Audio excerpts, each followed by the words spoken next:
Amigos, el tema petrolero lo hemos tratado muchas veces en nuestro programa, pero en esta oportunidad la industria petrolera está siendo objetivo de una ofensiva para privatizarla y pasar por alto graves errores estructurales que se han cometido a lo largo de la historia del petróleo en el Perú.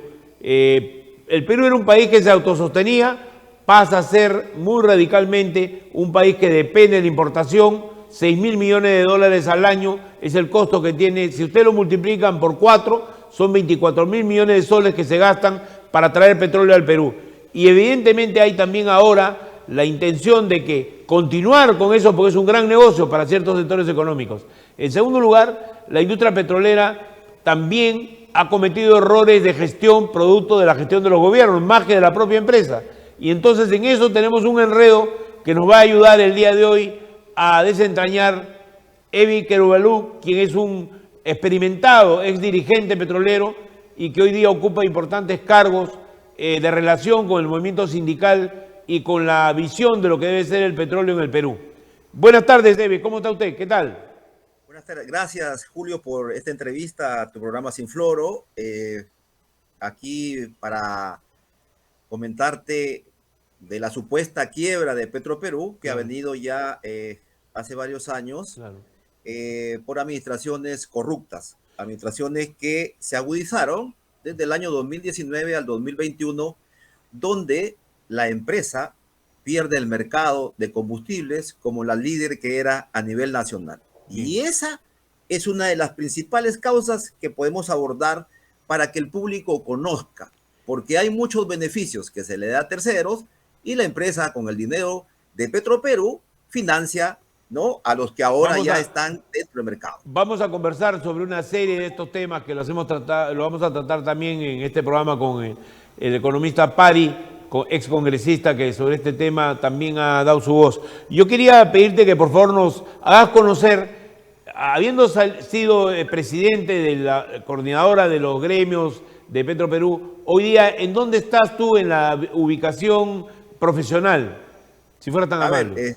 en diferentes ángulos. Yo soy bachiller en Derecho y Ciencias Políticas, también periodista como ustedes, Ah, qué gusto. ¿no? He tenido programas políticos, Ujú. pero además soy asesor de la Federación Nacional de Hidrocarburos del Perú y de la Central Autónoma de Trabajadores del Perú, con quien comparto algunas visiones desde el punto de vista del tema petrolero, porque es un tema que mueve a una nación. Hasta ahora nadie dice de lo estratégica que es la industria, y estamos allí, hemos llevado el curso de la historia donde los trabajadores, la sociedad civil, las universidades y algunos profesionales nacionalistas hemos mantenido una línea de conducta en defensa del patrimonio nacional que ha sido saqueado en los últimos 30 años. Evi, antes de entrar a los temas, digamos, específicos, yo quería que tú le recuerdes a la población cómo es que se estatiza el petróleo del Perú y qué era lo que había antes con la International Petroleum Company. Tú conoces bien esa historia. Cuéntale al público cómo fue este proceso. Bien, cuando se da el tema de Talara, de la Brea y Pariñas, exactamente, en ese entonces el gobierno de turno del presidente Belaúnde, ¿no?, estaba en discusión si tomaba a cargo los lotes de petróleo porque la International Petroleum Company no quería pagar una deuda al Estado peruano, y eso generó pues una situación convulsionada, digamos, desde el punto de vista político, ¿no?, dada la trascendencia que tiene que ver con el petróleo, y allí es cuando se entra a tallar las Fuerzas Armadas con el general Juan Velasco Alvarado y toma la Brea y Pariñas para crear en ese momento Petróleo del Perú. A Ahora, partir de esto ahí, tiene, si me permite, Evin, esto tiene un precedente, ¿no?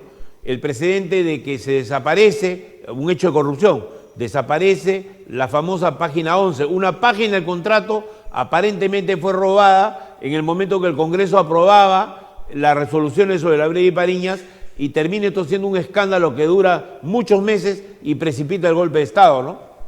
claro, por supuesto, pero además de ello, la empresa en ese momento cambian la hoja, pero además quería que le entregaran 1 millón de hectáreas en la selva peruana como canje por entregar, en este caso, la Brea y Pareñas, ¿no? Cosa que no sucedió. Pero esa es la historia y a partir de ahí se crea el mercado nacional con Petroperú abasteciendo a todos los sitios más recónditos de nuestra patria. Importante un detalle, ¿no?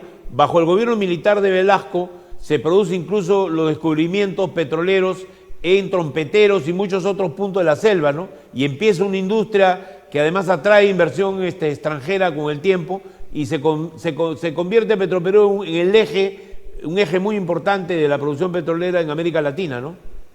Claro, hubieron descubrimientos porque hubo una situación de exploración muy fuerte de parte de Petroperú con empresas que tercerizaba, que le brindaban el servicio.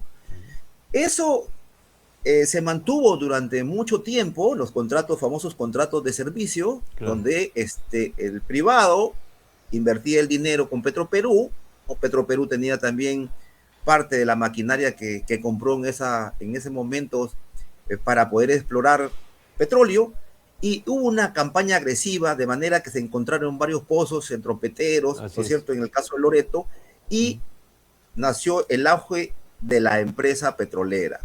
Lo cierto es que llegamos a mantener una producción diaria de 220,000 barriles diarios en su momento, en el pico más alto de la producción con Juan Velasco Alvarado en ese momento. ¿Y cuánto consumía el Perú en ese tiempo de petróleo? Creo que era algo así como 235,000, 250,000, ¿no? O sea, estábamos cerca del 100% de abastecimiento de petróleo. Sí, menos, ¿no? Más o menos 160,000. Es decir, se abastecía, claro, y nosotros exportábamos. Además de ello, en el oleoducto norperuano comenzó a escurrir el petróleo, claro, ¿no? Ya estamos hablando del 76, y se pagó la deuda con barcos que venían de Japón, que fue el que invirtió en el oleoducto norperuano. Se pagaba con barcos de petróleo también para pagar la deuda. O sea, se pagaba con la propia materia prima que se extraía, ¿no? Así es, en ese momento era el mejor momento de la empresa, ¿no? Y se mantuvo hasta el momento como líder nacional. Y a partir de la época nefasta de Alberto Fujimori y Montesinos, se privatiza la empresa. Si me permites, Evis, ahí hay un tema muy importante, ¿no? Que es que se produce todo un proceso de expansión de Petroperú en el momento que hay la famosa crisis petrolera que los árabes generan poniendo precios muy altos al petróleo y empieza a haber una escasez, tanto que en Lima hay que circular con unas etiquetas o stickers que se le ponían a los carros debido a que se produjo una situación incluso de crisis de abastecimiento. Y Petroperú retoma ahí su actividad con esta exploración y logra cubrir los déficits de petróleo que el Perú tenía, ¿no?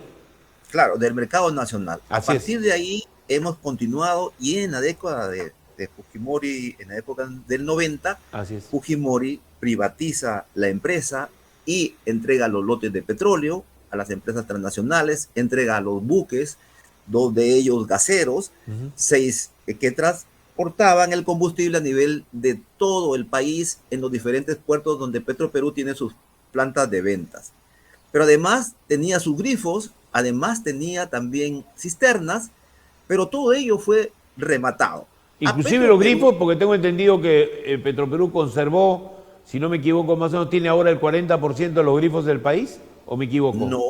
No, te equivocas, y aquí justamente quería aclarar ese tema, ¿no? Para poder entrar en materia, es que en ese momento Petroperú abastecía el mercado a terceros y Petroperú le decía al grifero a las 6, 7 de la tarde cuánto has vendido y le daba su ganancia, que en ese entonces era 4% del monto de las ventas. O sea, una cuestión que hoy oscila entre 20 y 25%, que es la ganancia. Una gran diferencia de ganancia, ¿no? Está multiplicada. Y la otra es que los buques que eran parte de la empresa transoceánica, que era subsidiaria de Petroperú, era la que llevaba el combustible y traía materia prima, en el caso de Estados Unidos, de Ecuador, ¿no es cierto?, para procesar en la refinería de Talara, y de ahí pasaban los barcos y sacaban ya las gasolinas, el turbo, el O sea, diésel. si me permite, se importaba entonces directamente. No había aquí un intermediario que se beneficiaba trayendo el petróleo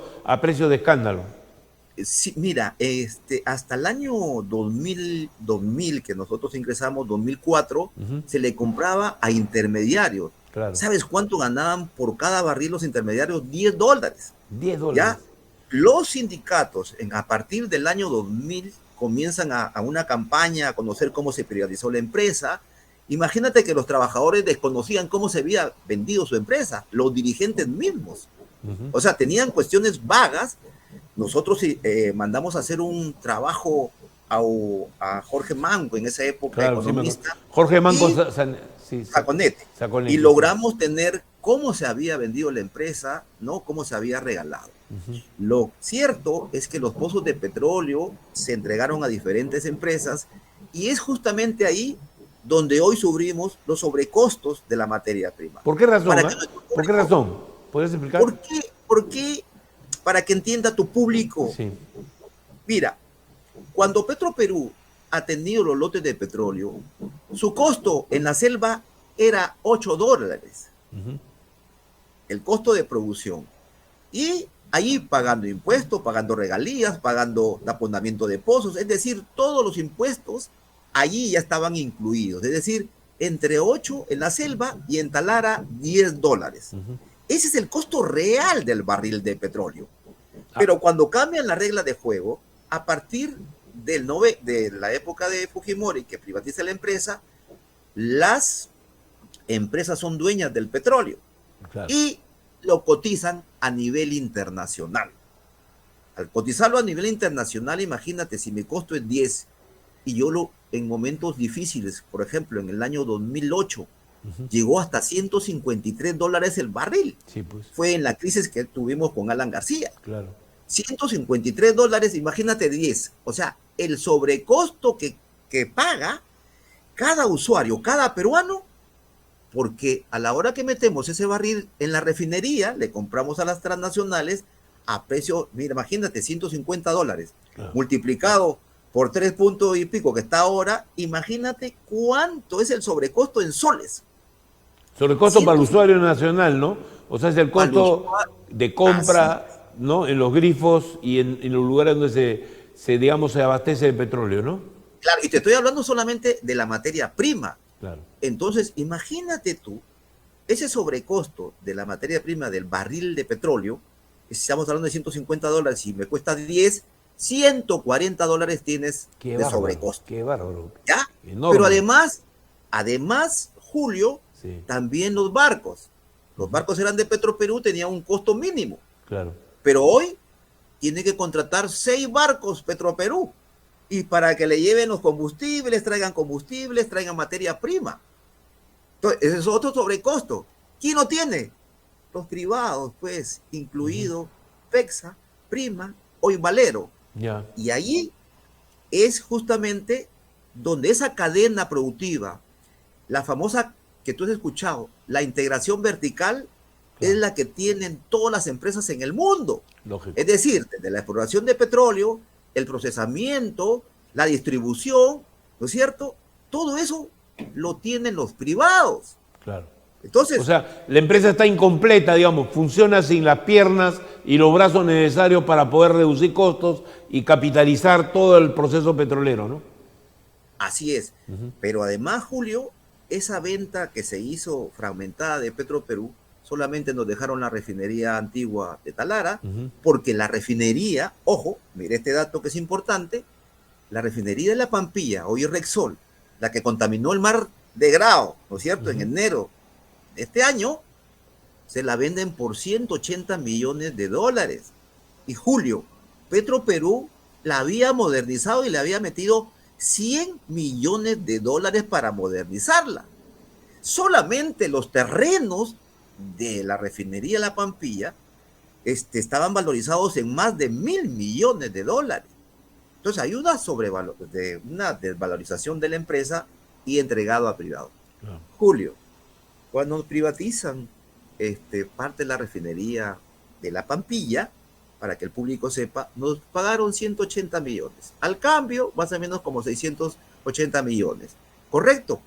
¿Sabes cuánto comenzó a facturar la empresa Rexol al siguiente año? 3.000 millones de dólares. ¿Sabes cuánto va a la fecha facturando, Julio, de nuestra refinería, que fue de propiedad de Petroperú? 250.000 millones de soles. Qué bárbaro. 5 presupuestos de la República del año 2010, ¿no es cierto? Del año 2011, 2012. Es decir, un montón de dinero. Y si tú agregas, Julio, que yo agrego mi otra refinería, que es la refinería de Talara, si la juntaba, lo que me habían quitado, estamos hablando de miles de millones que ha dejado de percibir el Estado peruano por entregar su industria petrolera. En el caso del petróleo, llegamos a valorizar 100.000 millones, Julio, desde la época que entrega Fujimori hasta el año 2021. Es decir, 100.000 millones agregado a lo de la refinería, ¿no? Y a las otras actividades conexas.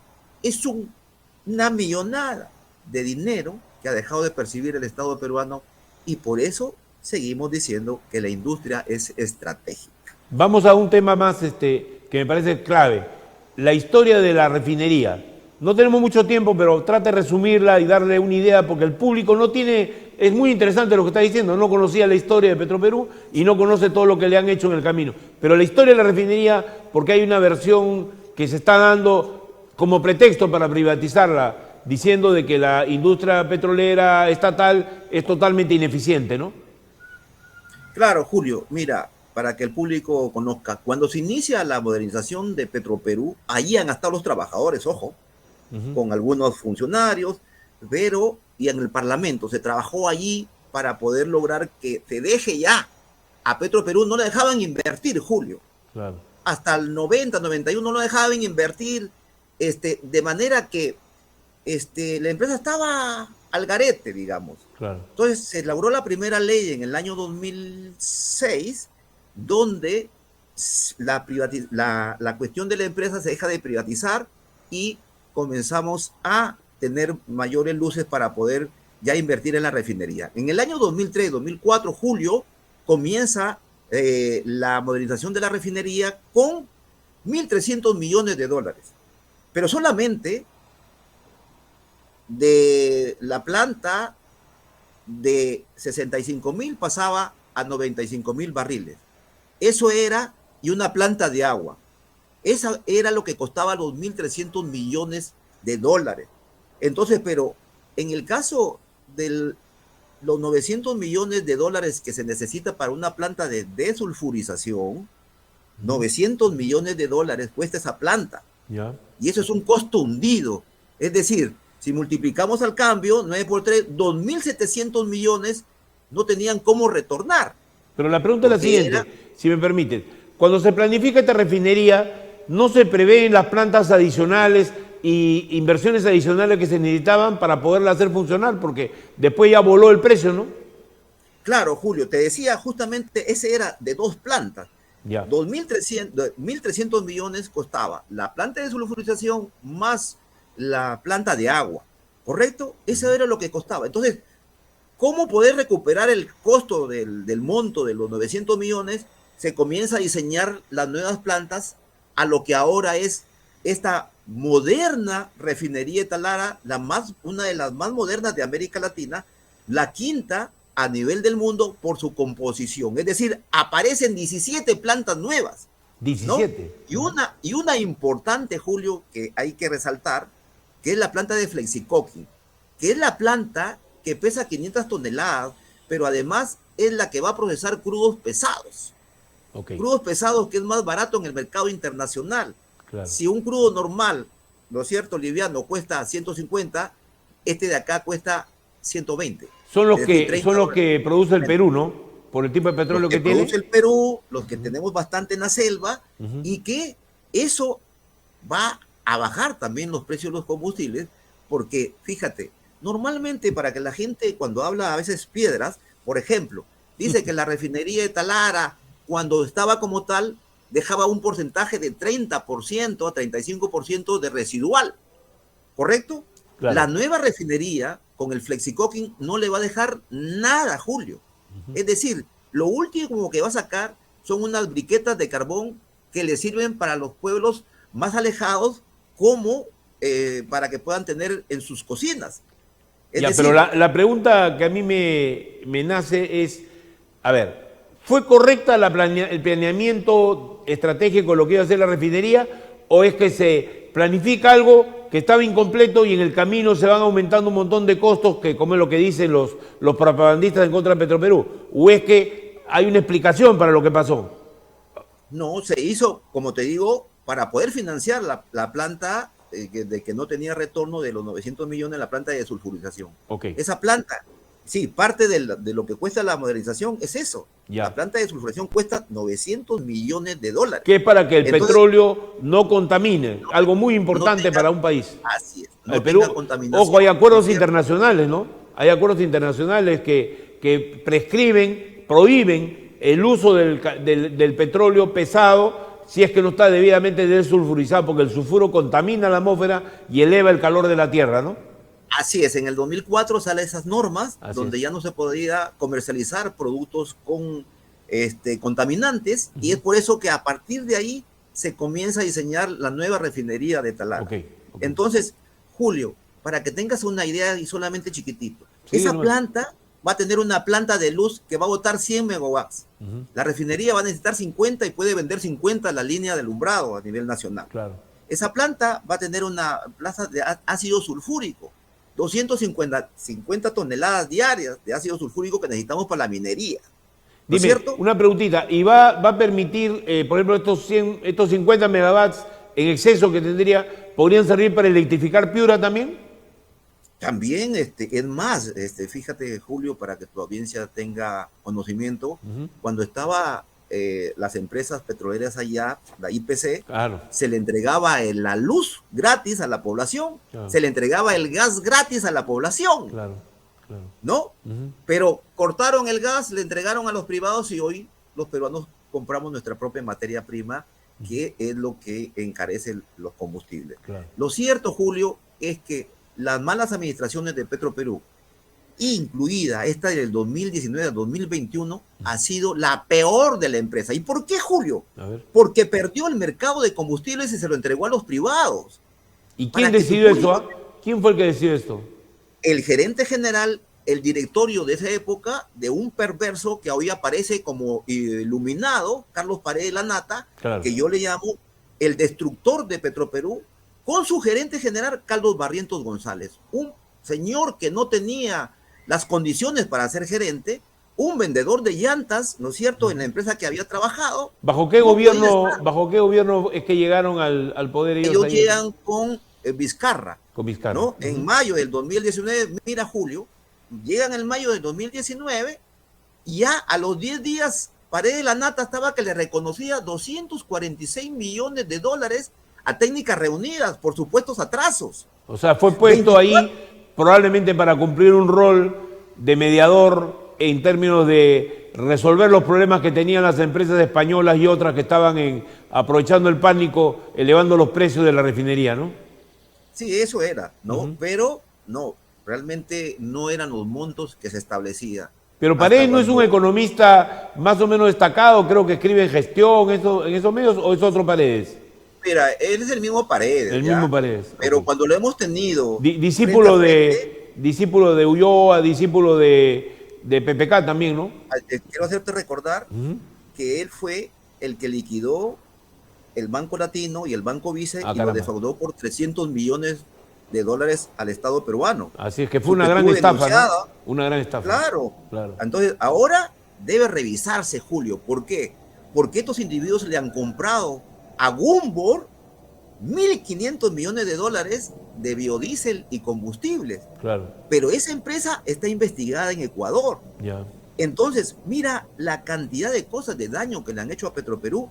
Pero aquí lo más importante, Julio, para que sepas por qué ha quebrado Petroperú, es porque le entregaron ellos, ¿ya?, el mercado de combustible de Petroperú, que vendía 125,000 barriles diarios, le entregan el mercado y solamente Petroperú vende hoy día 92.000. Es decir, 33.000 barriles diarios te ha dejado de vender Petroperú, de manera que ese es la significado, la brecha, la quiebra, la brecha que tiene la empresa en este momento. 33.000 barriles, más o menos son como 400 millones de dólares. Le has dado tú una explicación que hasta ahora yo no he escuchado. Me parece muy importante lo que dice. O sea, dice que hay una administración que entra en el gobierno de Vizcarra, se aprovechan del pánico y ellos precipitan una situación de entrega de 33.000 barriles diarios de petróleo, que es una enorme cantidad si uno lo multiplica por los días del año, y terminan generando el hueco. Y no es el hueco que genera la refinería, sino el hueco viene de la incapacidad de Petroperú para poder pagar, ¿no? Ese sería el esquema, digamos, de explicación. Mira, ¿es así? Te digo, porque eso no es tan cierto que digamos, para que tengas una idea. Sí, está bien. Cuando yo te digo que ellos han entregado... Corrígeme, que yo soy de la prensa verdaderamente libre, así que no hay problema. Y ahí terminamos. Mira, en este caso, desde 2017, Pedro Pablo Kuczynski ya es socio de una empresa, Puré Full, ya, una empresa entre comillas americanas. Entró a tallar cuando entró Pedro Pablo Kuczynski. Era socio de esa empresa.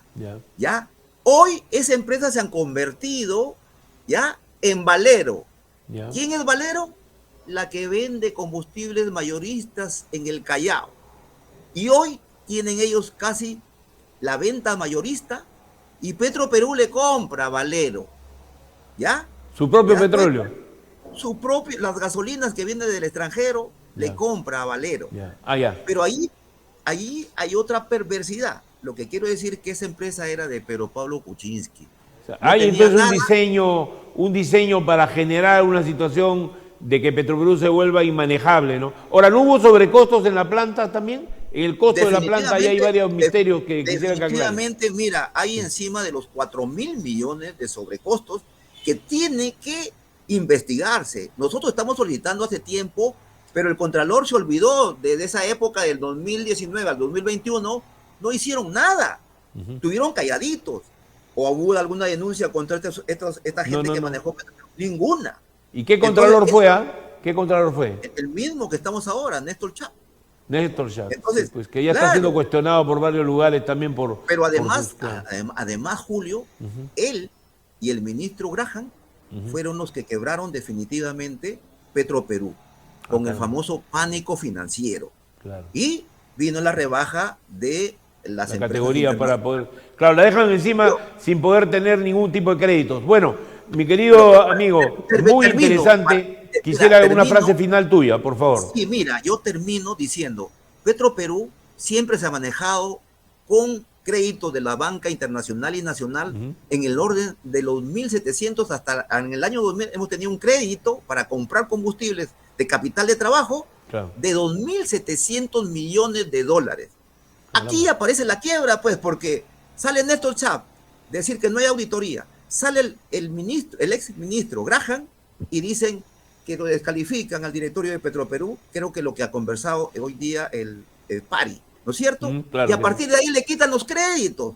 Pero si hoy volvemos a retomar a Petroperú, le restablecen los créditos y vamos a tener un combustible que importe directamente Petroperú. No que le compre a Valero, la de PPK, que compre en el extranjero. Y para conocimiento, hay empresas que quieren invertir en Petroperú, que quieren darle crédito de combustibles, pero hay mafias, te juro, todavía a nivel de este sector que se mueve mucho dinero, Julio, y me encantaría en otra ocasión seguir comentando, porque lo tengo diagramado como paso por paso, cómo han quebrado Petroperú. Muy interesante, Evi Carabalú. Tú que eres un asesor y eres además vienes del sector de petrolero de abajo como trabajador y como coordinador de los gremios petroleros, has dado una explicación que yo hasta ahora no había escuchado, porque es una explicación no interesada desde el punto de vista de quienes quieren defender el patrimonio del Perú y probablemente lograr que Petroperú vuelva al sitial que tenía antes. Te agradezco muchísimo la entrevista. Muy buenas tardes. Cuando gustes, un abrazo. Después de esta extraordinaria entrevista sobre la realidad de la llamada quiebra de Petroperú, volvemos con ustedes, amigos, aquí en Sin Floro.